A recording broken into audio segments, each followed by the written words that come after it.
Israel ang buong suporta at agarang tulong sa kanilang pamilya, saad ng DMW sa kanilang pahayag.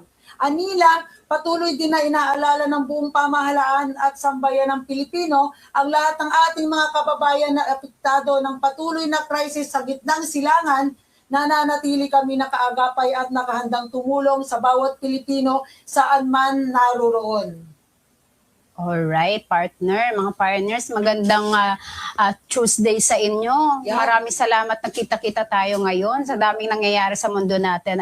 Sa iba't ibang panig ng ating bansa, hindi lang dito sa ating bansa. At katulad nga, kasalukuyang nangyari sa bansang Iran, yung pagpapaputok ng mga kawawa na naapektuhan din. Siyempre, may mga Pilipino OFW na nandoon. So, anong masasabi niyo dun sa ating mga OFW na nandoon sa ibang bansa?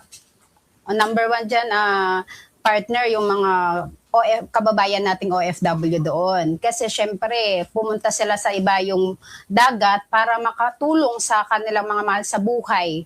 Naghanap buhay sila, nagsakripisyo. Pero sa panahon ngayon, sa mga nangyayaring gera sa Middle East ngayon, walang kasiguradahan ng kanilang seguridad.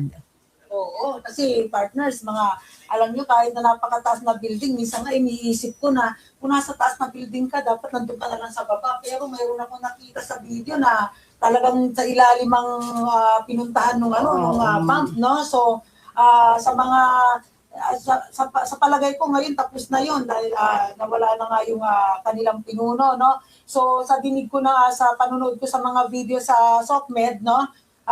Ang nangyari, yung iba hindi sang-ayon siyempre sa pagkamatay ng kanilang pinuno, pero yung iba naman nagdidiwang dahil ito daw ay masyadong sa kanila, no, masyado siyang kumbaga parang may pagkadiktadurang nangyayari, no, yung gano'n. So kaya ginawa ni Trump yan, ayon to sa isang napanood ko sa video, no, kaya ginawa ni Trump yan ay dahil may humihingi sa kanya ng tulong na dahil nga kanilang pinuno ay nagkakaroon sila ng problema.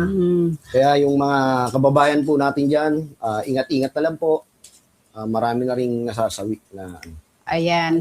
Tulad nga ng ating mga nasabi sa nauna nating inireport, unang-una nilang gagawin ay magpunta sa pinakamalapit na imbahada na sumasaklaw sa ating bansa dito sa Pilipinas upang makauwi sila ng ligtas.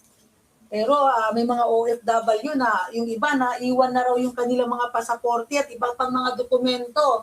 So ano ang pwedeng gawin siguro doon, no? Ayun na nga. Oo. Lalo na kung wala din silang mga komunikasyon o signal doon.